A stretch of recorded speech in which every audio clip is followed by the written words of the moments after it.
हिंद दोस्तों, आप सभी का स्वागत है एबीसी कोचिंग यूट्यूब चैनल में। आज की इस वीडियो में क्लास 10 सब्जेक्ट सोशल साइंस यानी सामाजिक विज्ञान के मॉडल सेट 3 का जो है ऑब्जेक्टिव क्वेश्चन साथ में उसके आंसर भी देखने वाले हैं, जो कि आपकी बोर्ड परीक्षा के लिए काफ़ी इंपॉर्टेंट है। दोस्तों, जैक बोर्ड की तरफ से जो 5 मॉडल सेट जारी किए हैं उन सभी मॉडल पेपर को आप लोग अच्छे से कर लीजिएगा, क्योंकि उसी में से 90% जो है बोर्ड की परीक्षा में क्वेश्चन भिड़ने वाला है। और दोस्तों, अगर आपका ये लक्ष्य है कि मुझे भी है इस बार भी 400 प्लस अंक लाने हैं, तो आपको थोड़ी सी मेहनत करनी होगी। सभी मॉडल पेपर को अच्छे से तैयार करना होगा और जितने भी आंसर मैं दे रहा हूँ उनको अच्छे से आप लोग जो है रिवीजन कर लीजिएगा, उसको अच्छे से हो सके उसको रट लीजिएगा, ठीक है। और दोस्तों, आगे बढ़ने से पहले आप सभी से रिक्वेस्ट है कि चैनल पर पहली बार आए हैं तो चैनल को सब्सक्राइब करने के साथ बेल आइकन को प्रेस जरूर कर लेंगे। तो चलिए दोस्तों, क्वेश्चन की ओर चलते हैं। तो देखिए, सबसे पहला क्वेश्चन यहाँ पे दिया गया है कि ये वियना कांग्रेस 1815 का मेजबानी किसने किया था। दोस्तों, यह जो क्वेश्चन है काफ़ी रिपीटेड है, कई बार बोर्ड की परीक्षा में पूछा गया है।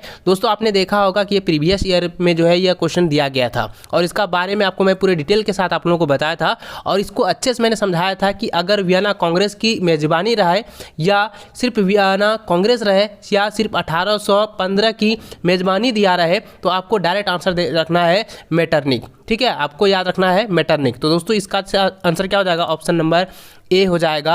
यानी कि यहाँ पे दिया गया है ड्यूक मेटरजिक दिया है, लेकिन आपको याद रखना है ड्यूक मेटरनिक या मेटरजिक, ठीक है। ऑप्शन नंबर ए इसका सटीक आंसर होगा। अगला प्रश्न दिया गया है कि जलियांवाला बाग हत्याकांड की घटना जो है कब हुई थी। दोस्तों, इस घटना में क्या हुआ था कि जितने भी निर्दोष व्यक्ति थे, चाहे वो बूढ़े हो, बच्चे हो, महिलाएं हो, जितने भी हैं सभी को जो है गोलियों से जो है भून दिया गया था। और यह जो घटना हुई थी यह जो है 13 अप्रैल 1919 ईस्वी को हुआ था, ठीक है। तो याद रखेंगे, इसका आंसर क्या हो जाएगा? ऑप्शन नंबर बी हो जाएगा, 13 अप्रैल 1919 ईस्वी। अगला प्रश्न है कि पूना पैक्ट किनके बीच हुआ था। देखिए, मैंने जो है पिछले वीडियो में पिछले सेट में मैंने आपको अभी बताया कि पूना पैक्ट के बारे में और उसको मैंने अच्छे से आप लोगों को विस्तार से समझाया था। और पूना पैक्ट जो है ये गांधी और अंबेडकर के बीच हुआ था, ठीक है। याद रखेंगे, गांधी और अंबेडकर के बीच। तो इसलिए दोस्तों, इसका आंसर हो जाएगा ऑप्शन नंबर ए हो जाएगा, गांधी और अंबेडकर। अगला प्रश्न है कि अफ्रीका में रीडरपेस्ट मवेशी प्लेग नामक बीमारी कब फैली। देखिए बच्चों, यह जो क्वेश्चन है ना, ये ऑब्जेक्टिव में जो दिया गया है चौथा नंबर की रीडर पेस्ट के बारे में। और देखिए, पहले जो है ये क्वेश्चन जो है सब्जेक्टिव में दिया गया था, जो कि 2 नंबर का था कि रीडर पेस्ट से आप क्या समझते हैं। और इसको मैंने अच्छे से बताया था कि ये जो है मवेशियों में यानी कि जितने भी जानवर हैं उसमें जो है फैलने वाली एक सूक्ष्म बीमारी है, जो कि 1800 के दशक में, ठीक है, 1800 के दशक में ये फैला था और ये काफ़ी घातक हुआ था, ठीक है। यानी 1870 के दशक में ये फैला हुआ था। तो इसके बारे में आप लोगों को बताया था, जिसको हम लोग कह सकते हैं कि यह जो है मवेशियों में छुआछूत बीमारी या संक्रमित बीमारी भी कह सकते हैं। तो दोस्तों, यहाँ पे सवाल ये दिया है कि रीडर पेस्ट जो है यानी कि मवेशी प्लेग नामक बीमारी जो है ये कब फैली थी। तो आपको याद रखना है, यह जो है 1870 से लेकर 1890 के दशक में फैला था। लेकिन इसका जो अंतिम लक्षण यानी कि जो पूरी तरह से विस्तारित किया गया और जब इसको जांच कर जो है पूरी तरह से देखा गया, यह जो है रीडर पेस्ट बीमारी है यानी कि मवेशी का प्लेग है। तो इसका आंसर क्या हो जाएगा? ये जो मतलब इसका जो जाँच पूरी तरह से मालूम हुआ और इसका पता लगा तो उस ईस्वी का था 1890 के दशक में, ठीक है। तो ऑप्शन नंबर सी जो है इसका सही आंसर होगा। याद रखना है, 1890 के दशक में जो है रीडर पेस्ट मवेशी प्लेग की नामक बीमारी फैली हुई थी, ठीक है। ये जो है शुरुआत 1870 से ही हो गया था, ठीक है, याद रखना है। अगला प्रश्न यहाँ पे 5वां नंबर दिया गया है कि यूरोप में कागज़ बनाने का पहला कारखाना जो है कहाँ खोला गया। तो देखिए, ये जो है काफ़ी इंपॉर्टेंट है और ये रिपीटेड क्वेश्चन है, आपको याद रखना है। यूरोप में जो है यूरोप में कहाँ पर? इंग्लैंड पर, ठीक है। इंग्लैंड में जो है कागज़ बनाने का सबसे पहला जो है कारखाना जो है खोला गया था, ठीक है। इसको याद रखेंगे, ऑप्शन ए इसका सटीक आंसर होगा। अगला प्रश्न है बहुत उत्पादन, ठीक है, बहुत उत्पादन की नीति अपनाई थी। तो कहाँ पर जो है नीति अपनाई गई थी और किसने अपनाया था, ये भी आपको यहाँ पे बताना है। तो दोस्तों, मैंने आपको बताया था ये भी क्वेश्चन जो है आपकी बोर्ड की परीक्षा में पूछे गए हैं और इसका आंसर क्या होगा? हेनरी फोर्ड हो जाएगा, ठीक है। याद रखना है कि बहुत उत्पादन की नीति अपनाई थी तो किसने? हेनरी फोर्ड ने। तो ऑप्शन नंबर सी जो है इसका सही आंसर होगा। अगला प्रश्न 7वां नंबर दिया है कि सोड मियाँ, ठीक है, सोड मियाँ पिडमाउंट का शासक कौन है। तो सोड मियाँ पिडमाउंट का जो शासक है वो जो है आंसर हो जाएगा विक्टर एम्यूअल, ठीक है, विक्टर एम्यूअल। ऑप्शन नंबर सी इसका सही आंसर होगा, ठीक है। अगला प्रश्न देखें, 8वां नंबर दिया है वियना कांग्रेस के पश्चात यानी कि वियना कांग्रेस के बाद जो है फ्रांस में पुनः किस वंश का शासक स्थापित हुआ? तो इसका आंसर हो जाएगा ऑप्शन नंबर सी, बूबो वंश का। ठीक है, क्या हुआ? बूबो वंश। अगला प्रश्न दिया है कि यूनान को एक स्वतंत्र राष्ट्र घोषित किया गया था, तो इसका आंसर हो जाएगा 1832 ईस्वी में। अगला प्रश्न है ब्रिटेन भारत ने गिरमिटिया श्रमिकों की व्यवस्था किस वर्ष जो है समाप्त की? तो इसका आंसर हो जाएगा 1921 ईस्वी को जो है समाप्त पूरी तरह से कर दिया गया था। तो ऑप्शन नंबर बी जो है इसका सही आंसर होगा।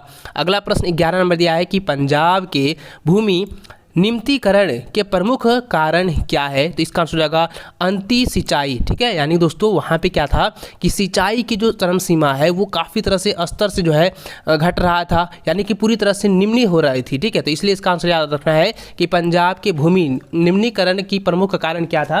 तो ये हो जाएगा बच्चों आप लोगों का अंतिम सिंचाई। ठीक है, ऑप्शन सी जो इसका सटीक आंसर होगा। अगला प्रश्न है कि राष्ट्रीय वन नीति के अंतर्गत कितना प्रतिशत भौगोलिक वन क्षेत्र वंचित है? तो इसका आंसर आप लोगों को याद रखना है और इसको अच्छे से आपको पढ़ लेना है। तो इसका आंसर क्या होगा? ऑप्शन नंबर जो है सी सटीक आंसर होगा 33%। ठीक है, इसको आप लोगों को अच्छे से कवर करना है, इसको अच्छे से आप लोगों को पढ़ना है।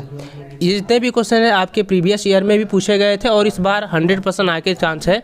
इस बार जो है आपके जितने भी मॉडल पेपर जैक बोर्ड की तरफ से जारी किया गया उसको आप लोगों को अच्छे से पढ़ लेना है और इस बार आपको बोर्ड की परीक्षा में 90+ स्कोर करनी है। ठीक है, याद रखना है 90+ स्कोर करनी है और आपको जो है अच्छे से मेहनत कर लेना है। ठीक है, जितने भी क्वेश्चन मैं आपको दे रहा हूँ, जितने भी प्रोवाइड करा रहा हूँ, उनको आप लोगों को अच्छे से पढ़ लेना है। जितने भी क्वेश्चंस हैं, चाहे वो मॉडल पेपर हो, गैस पेपर हो या इंपॉर्टेंट क्वेश्चन मैंने आप लोगों को प्रोवाइड किया है, उन सभी को आप लोगों को अच्छे से रिपीट कर लेना है, रिवीजन कर लेना है, पढ़ लेना है। इसको अच्छे से आप लोग तैयार कर लेना। अगला प्रश्न क्यों चला है? तो देखिए 13 नंबर क्वेश्चन दिया गया है, कौन सी संस्था पौधों और प्राणियों को विभिन्न श्रेणियों में बांटती है? तो इसका आंसर दोस्तों हो जाएगा IUCN। ठीक है, IUCN हो जाएगा। सॉरी, यहाँ पे IUCN दिया है, IUCN। ठीक है, इसको अच्छे से आप लोग रट लीजिएगा। अगला प्रश्न दिया है कि हीराकुंड बांध किस नदी पर बनी हुई है? तो इसका आंसर हो जाएगा बच्चों ऑप्शन नंबर बी हो जाएगा महानदी पर। ठीक है, याद रखेंगे। अगला प्रश्न है कि निम्न में से कौन प्राचीन जल संग्रहण तकनीक नहीं है? तो इसका आंसर हो जाएगा बहुउद्देशीय बांध। ठीक है, ऑप्शन सी। अगला प्रश्न 16 नंबर है कि रेशम कीट पालन क्या कहलाता है? तो इसका आंसर होगा ऑप्शन नंबर ए हो जाएगा। ठीक है, सेरीकल्चर। ठीक है, याद रखेंगे सेरीकल्चर। अगला प्रश्न है वह प्राकृतिक समरूप तक जिनकी एक निश्चित आंतरिक संरचना है कहलाती है? तो इसका आंसर क्या हो जाएगा? ऑप्शन नंबर ए हो जाएगा खनिज कहलाती है।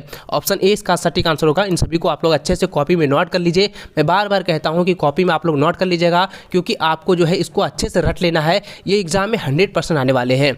अगला प्रश्न देखिए 18 नंबर यहाँ पे दिया गया है कि वस्त्र, चीनी तथा वनस्पति तेल जो कृषि से अपना कच्चा माल तैयार करते हैं कहलाते हैं? तो यह जो हो जाएगा दोस्तों ऑप्शन नंबर ए हो जाएगा कृषि आधारित उद्योग कहलाते हैं। क्या कहलाते हैं?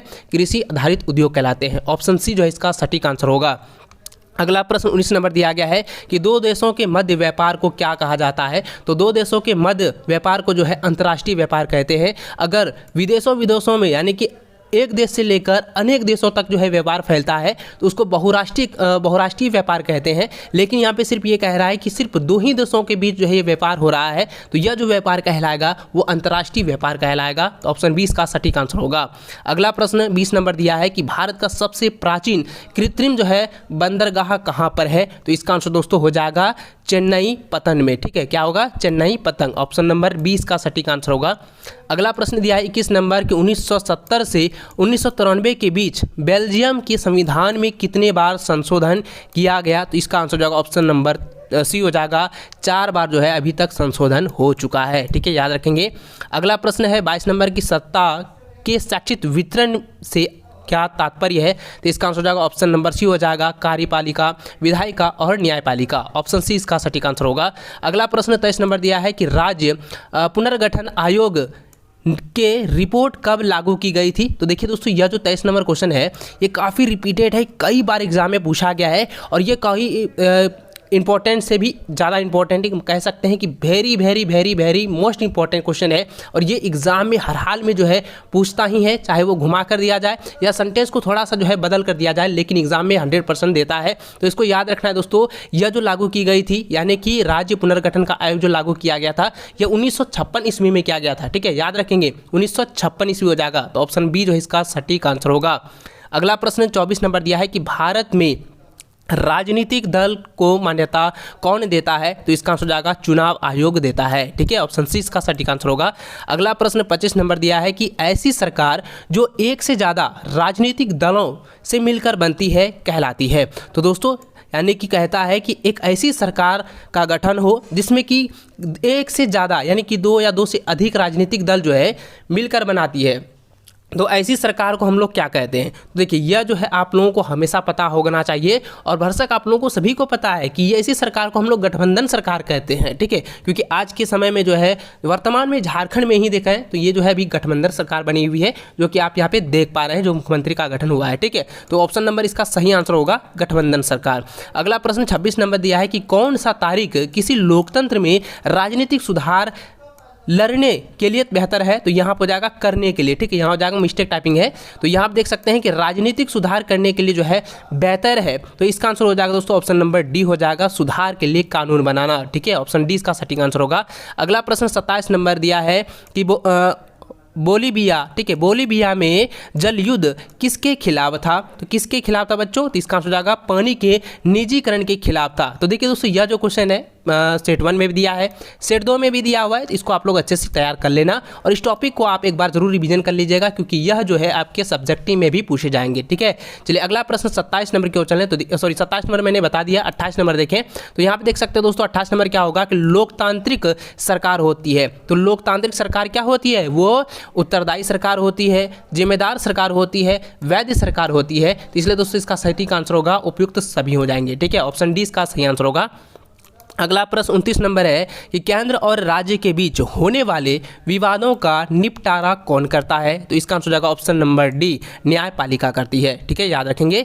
अगला प्रश्न है कि भारतीय संविधान में अनुसूचित भाषाओं की कितनी संख्याएं हैं या संख्या कितनी है? तो इसका आंसर हो जाएगा 22 अनुसूचित भाषाओं की संख्या है। ठीक है, तो ऑप्शन बी ऑप्शन ए जो है इसका सही आंसर होगा, याद रखेंगे ऑप्शन ए 22। ठीक है, चलिए अगला प्रश्न देखें 31 नंबर दिया गया है कि नेपाल में सन 2006 के अप्रैल माह में आंदोलन का कारण क्या था? तो इसका आंसर हो जाएगा दोस्तों लोकतंत्र को स्थापित करने के लिए। ठीक है, ऑप्शन सी इसका सही आंसर होगा।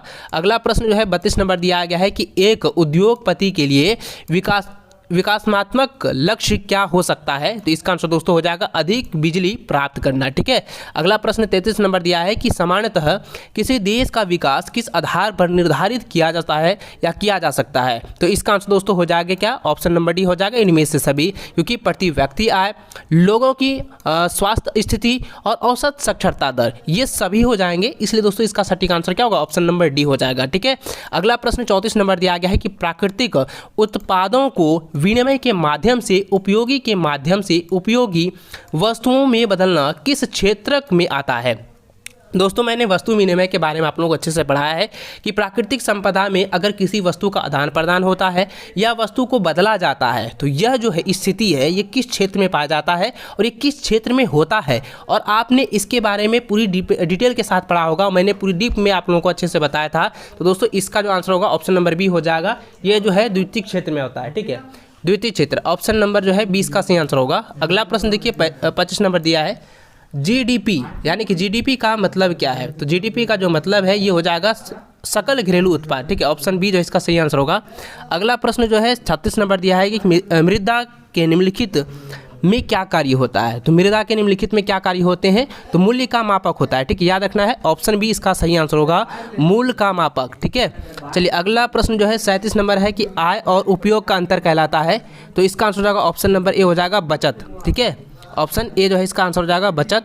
अगला प्रश्न है कि विश्व व्यापार संगठन यानी कि WTO, ठीक है, याद रखेंगे WTO का प्रमुख कार्य क्या होता है?